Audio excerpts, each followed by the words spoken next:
அதாவது அல்லாஹு தாலா ஆதம் அலைஹிஸ்ஸலாத்தையும் ஹவ்வா அலைஹிஸ்ஸலாத்தையும் சொல்லி ஒரு ஒரு சம்பவம் சொல்லி காட்டுறான். ஆதம் அலைஹிஸ்ஸலாத்தை ஹவ்வா அலைஹிஸ்ஸலாம் சொன்னா உலகத்திலேயே முதல் குழந்தை, அதானே உலகத்திலேயே முதல் குழந்தை, அது சம்பந்தம் சொல்லி அல்லாஹு தாலா சொல்லி காட்டுகிறான்.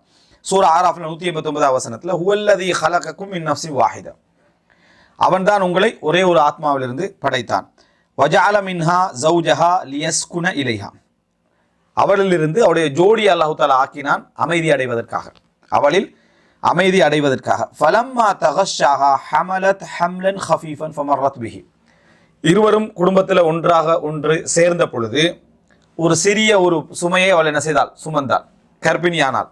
ஃபலம்மா அஸ்கலத், அது பாரமாகிய பொழுது, அல்லாஹ் சொல்ற இதை பாருங்க, அவள் வந்து 2 பேரும் சேர்ந்த பொழுது ஒரு சிறிய ஒரு சுமையை அவங்க என்ன செஞ்சாங்க, சுமந்தாங்க. அப்படின்னா அவர் கர்ப்பவதியாகி விட்டார், பாரமான பொழுது. ஃபலம்மா அஸ்கலத், அது பாரமாயின பொழுதுன்னா அவங்க என்ன செய்யறாங்க, குழந்தையான ஒரு முழு வடிவத்தை அடைந்த பின்னால தஅவல்லாஹ், அவர்கள் இருவரும் பிரார்த்தனை செய்தார்கள், அவர்கள் இருவரும் பிரார்த்தனை செய்தார்கள். லஇன் ஆதைதனா சாலிஹன் லனகூனன்ன மினஷ் ஷாக்கிரீன், நீ எங்களுக்கு சாலிஹான ஒன்றை தந்தால் நாங்கள் நன்றி உள்ளவர்களாக இருப்போம், சாலிஹான ஒன்றை தந்தால் நன்றி உள்ளவராக நாம் என்ன செய்வோம், இருப்போம். அப்ப அவர்கள் பிரார்த்தனை செய்தார்கள் என்று அல்லாஹு தஆலா ஒரு பிரார்த்தனையை சொல்லி தாரான். யா அல்லாஹ் லஇன் ஆதைதனா சாலிஹன் லனகூனன்ன மினஷ் ஷாக்கிரீன், நீ சாலிஹான ஒரு குழந்தையாக தந்தால் நாங்கள் நன்றியுடையவர்களாக என்ன செய்வோம், இருப்போம், நன்றி உள்ளவர்களாக இருப்போம் அப்படின்னு அல்லாஹு தஆலா சொல்லி காட்டுறான். சூரா ஆராஃப்ல 189 வசனம். இந்த செய்தியிலிருந்து குழந்தையை சுமந்த பொழுது ஆதம் அலைஹிஸ்ஸலாமும் ஹவ்வா அலைஹிஸ்ஸலாமும் இந்த துஆவை என்ன செஞ்சாங்க, கேட்டார்கள் என்றது மட்டுமல்ல, கணவனும் மனைவி இந்த துஆவை என்ன செய்யணும், கேட்கணும் என்பது அல்லாஹு தஆலா என்ன செய்யறான், மறைமுகமாக எங்களுக்கு சொல்லி காட்டுறான். இந்த வசனத்தை தெரிஞ்சு இந்த வசனத்துல கேட்டாலும் சரி, சாலிஹான ஒரு குழந்தை தான் பிரதானமான பிரார்த்தனையா என்ன செய்யணும், இருக்கணும். இந்த சாலிஹுக்கு 2 அர்த்தம், 2 அதுல அடங்கும். ஒன்று பொருத்தமான குழந்தை, குறையற்ற, உடல் குறையற்ற, பிசிக்கலி எந்த விதமான குறைகளும் அற்ற குழந்தை என்பதும் அதில் அடங்கும். இரண்டாவது என்ன, மார்க்கத்தில் பற்றுள்ள, இறைவன் விரும்பக்கூடிய அப்படிப்பட்ட ஒரு குழந்தையாக என்றதும் அதில் என்ன செய்யும், அடங்கும். லஇன் ஆதைதனா சாலிஹன் பொருத்தமானது, லஇன் ஆதைதனா சாலிஹன் லனகூனன்ன மினஷ் ஷாக்கிரீன். இப்போ இதுல வந்து நம்ம துஆ என்ற பகுதிக்கு மேலாக ஒரு குழந்தைய சுமந்த உடனே தாயுடையும் தந்தையும் சிந்தனையில ஓட வேண்டிய பிரதானமான சப்ஜெக்ட் சாலிஹான ஒரு புள்ள என்ன செய்யணும், எனக்கு பிறக்கணும் என்பதுதான். ஆனா உண்மையில அதுதான் பிரதானமா போகுதான்னு கேட்டா இல்ல. எல்லாவற்றுக்கும் மேலாக எப்படி இருக்கும் என்று சொன்னா, ஆம்பளை பிள்ளையா பொம்பளை பிள்ளையா முதலாவது சிந்தனையில ஓடும்.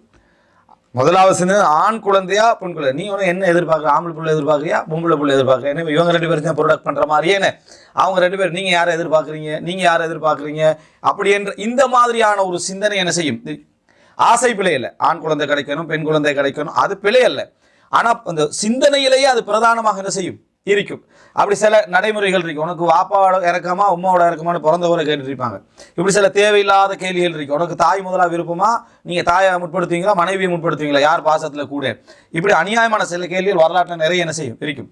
அதுல ஒன்றுதான் என்னன்னா, பிள்ளை வந்து இது வந்து ஆண் குழந்தை பெறணும், எனக்கு பெண் குழந்தை பெறணும் நினைக்கிறது தவறில்லை, அது பின்னால வர நம்முடைய செய்திகள், அந்த ஆதரவு வைக்கிற தவறில்லை. ஆனால் எது வரக்கூடாது அப்படின்னு சொன்னா, அதாவது நமக்கு பிறக்கக்கூடிய அந்த குழந்தை ஆண் குழந்தை பெண் குழந்தை இந்த சிந்தனை அதிகமா இருக்கக்கூடாது. சிலர் அதையே பேசுவாங்க, முதல்ல ஒரு ஆம்பளை பிள்ளை இருந்தால் தான் கொஞ்சம் சேஃப்டியா இருக்கும், அடுத்து நம்முடைய தொழில்கள் இருக்கு, நமக்கு ஒரு லட்சியம் இருக்கு, ஐன்ஸ்டைனா உருவாக்கணும், அப்படி இப்படி உருவாக்கணும், இப்படியா இந்த பேச்சு தான் இருக்கும். அப்ப யாரா ஞாபகப்படுத்துவாங்க, அதெல்லாம் சரி சாலிஹான ஒரு பிள்ளை வரணும், அல்ல அது இருக்குதான், அது பேசிக்காவே மனசுல என்ன செய்யும், இருக்கும். பேசிக்காக இல்லை, அது சுமார் ஓரத்துல என்ன செஞ்சுக்கிறது, வைத்திருக்கிறார்களே தவிர அது பிரதானமாக இல்லை. இந்த சிந்தனையை அதாவது ஒரு ஆணி வேறு மாதிரி அப்படி பதிஞ்சுக்கணும். எங்களுக்கு யா அல்லாஹ் சாலிஹான ஒரு பொருத்தமான ஒரு குழந்தை எனக்கு என்னது தா என்ற இந்த சிந்தனை தான் பிரதானமாக இருக்க வேண்டும். சூரா ஆராஃப்ல 189 வசனத்துல அல்லாஹ் தஆலா என்ன செய்றான், சொல்லி காட்டுகிறான் இந்த சிந்தனை ஓட்டம். இதை பாருங்க. அடுத்தது சூரா ஆல இம்ரான்ல அதாவது மரியம் அலைஹிஸ்ஸலாத்துடைய தாயாரை பத்தி அல்லாஹ் தஆலா சொல்றான். இது காலத் இம்ராத்து இம்ரான், இம்ரானுடைய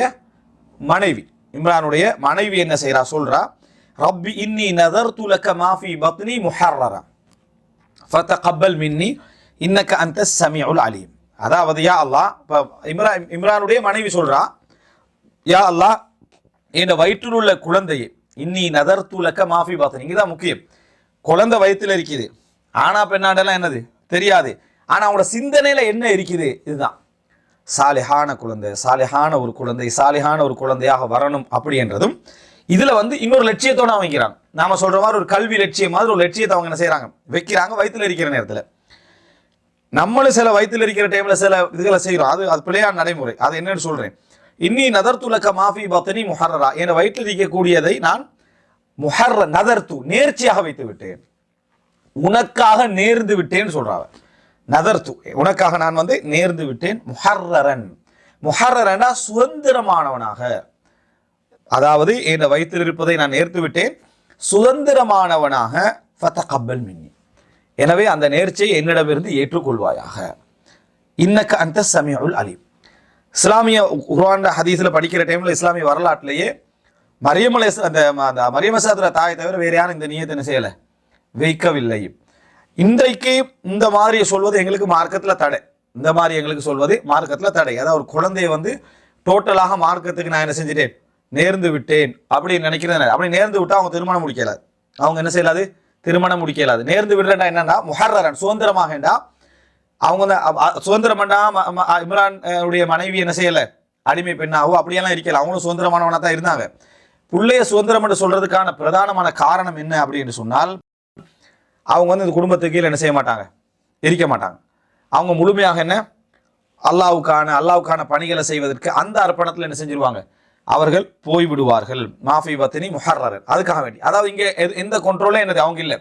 டோட்டலா பள்ளியில் இருப்பதும் தொழுவதும் நோன்பு வைப்பதும் மார்க்கத்தை சொல்லிக் கொடுக்கிறதும் இதற்காக நான் முழுமையாக என்ன செய்து விட்டு நேர்ந்து. நாங்களும் அப்படி நினைக்கலாம், நேர்ச்சி அடிப்படையில் தவறு. சாதாரண ஏனப்புள்ள வந்து நல்ல ஒரு மார்க்கத்துக்காக பணி செய்கிறவரா வரலாம், இது வேறு. இது அப்படி இல்லை, திருமணம் இல்லை எதுவும் இல்லை, அவங்க என்ன செய்வாங்க, டோட்டலா பள்ளியில் உட்கார்ந்துட்டு மார்க்கத்துக்குரிய வேலைகளை மட்டும் என்ன செய்வார்கள், பார்ப்பார்கள் அப்படின்னு நினைக்கிறாங்க. அதுக்கு பின்னால ஃபதகப்பல் மின்னி, எனவே அல்லாஹ் இதை நீ ஏற்றுக்கொள், இதை நீ ஏற்றுக்கொள். இப்படி சொல்ற டைம்ல அவங்களோட உள்ளத்துல இந்த எதிர்பார்ப்பு ஆண் குழந்தை, அவங்களோட உள்ளத்துல இந்த எதிர்பார்ப்பு வந்து என்ன எதிர்பார்ப்பு வந்து ஆண் குழந்தை என்பது அவங்களோட எதிர்பார்ப்பு. அதனால நான் சொன்னேன், ஆண் குழந்தையோட எதிர்பார்க்கிறது என்னது தவறல்ல, ஆனா அது எதோட கலந்திருக்கணும், சாலிஹான ஒரு பிள்ளையாக மார்க்கத்துக்கு சேவை செய்யக்கூடிய ஒரு பிள்ளையாக இருக்கணும் என்றது. இப்ப இதுல 3 எதிர்பார்ப்பும் இருக்கு, இந்த துவால 3 எதிர்பார்ப்பு இருக்கு. ஒன்று ஆண் குழந்தையா என்ன செய்யணும், வரணும் என்றது. 2வது லட்சிய குழந்தையாக, அந்த குழந்தை முழுமையாக மார்க்கத்துக்கு அர்ப்பணமாக இருக்கக்கூடிய குழந்தையாக அப்படி என்று சொல்ற அந்த பகுதியும் இருக்குது. டோட்டல், அதாவது ஒரு ஆண் குழந்தையாக பிறக்கணும், சாலிஹான பிள்ளையாக பிறக்கணும், ஒரு லட்சியமான ஒரு குழந்தையாக என்ன செய்யணும், பிறக்கணும் என்ற எல்லாமே இருக்கு. குழந்தைய பெத்தெடுத்துடுறா, பெத்தெடுத்து பார்த்தா பொம்பளை பிள்ளை. அவங்க எதிர்பார்த்தது என்னது, ஆண் குழந்தை பெண் குழந்தை. அப்போ அவங்க சொல்றாங்க, அல்லாஹ் இடத்துல என்ன செய்ய முறைப்படுறாங்க, இன்னி வதஅதுஹா உன்சா, யா அல்லாஹ் என்ன நான் வந்து ஒரு பெண் குழந்தையை என்ன செஞ்சிட்டேன், பெற்றெடுத்து விட்டேன். வலைச தக்கரு கல் உன்சா, ஆண் வந்து பெண் குழந்தை போல் அல்ல. வலைச தக்கரு கல் உன்சா, ஆண் குழந்தை பெண் குழந்தை போல் அல்ல, அப்படி என்ற ஒரு இது என்ன செய்து வருது.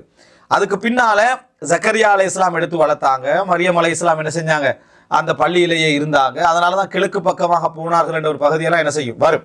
ஆனா மரியம் அலைஹிஸ்ஸலாம் அதே மாதிரி அந்த ஆண் குழந்தை எந்த அந்தஸ்துல இருந்துச்சோ அதே மாதிரி அந்த பெண் குழந்தையும் என்ன செஞ்சாங்க, அவங்க அல்லாஹ்வுடைய பாதையிலே வளர்த்தாங்க. ஒரு கன்னி பெண்ணாக, ஒழுக்கமான பெண்ணாக அந்த சமுதாயத்தில் அவங்க வளர்ந்தாங்க. திருமணமின்மை என்பதனால அந்த ஒழுக்க பேர் அவங்களுக்கு முழுசா இருந்துச்சு. அல்லாஹ் தஆலா அவங்களுடைய தூய்மை பார்த்து தான் என்ன செஞ்சான், அவங்களுக்கு அந்த ஈசா அலைஹிஸ்ஸலாம் என்கின்ற அந்த அதாவது ஒரு நபியை பெற்றெடுப்பதற்கு, தந்தை இல்லாத ஒரு நபியை பெற்றெடுப்பதற்கான அந்த இதையும் அல்லாஹ் தஆலா என்ன செய்தான்னு பார்க்கிறோம். அப்ப இதெல்லாம் வந்து வெறும் அல்லாஹ்வுடைய ஏற்பாடாக இருந்தாலும் அந்த பெண்மணிகளுடைய பிரார்த்தனையும் அவங்களுடைய நேர்ச்சையும் தான். இல்லையென்றா இம்ரான் உடைய மனைவி வந்து என்ன செய்யல, நபியாக இருக்கவும் இல்லை, வேற என்னது வகையரங்கான மனிதராகவும் அவங்க என்ன செய்யல, இருக்கல.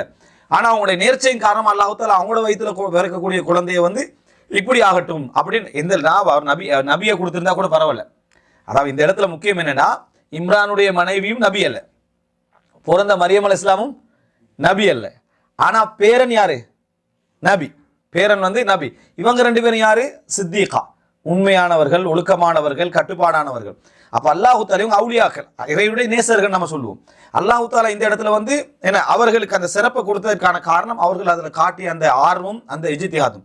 எனவே ஒரு குழந்தை எதிர்காலத்தில் எப்படிப்பட்ட குழந்தையாக வரும்னு நமக்கு என்னது தெரியாது. எங்களுடைய அந்த சாலிஹான சிந்தனையும் உண்மையான அந்த நேர்ச்சையும் தான் அந்த குழந்தையை என்ன செய்யும், சிறப்பாக உருவாக்கும் என்பதற்கு இது ஒரு பெரிய ஒரு ஆதாரமாக நாம் என்ன செய்கிறோம் பார்க்கிறோம்.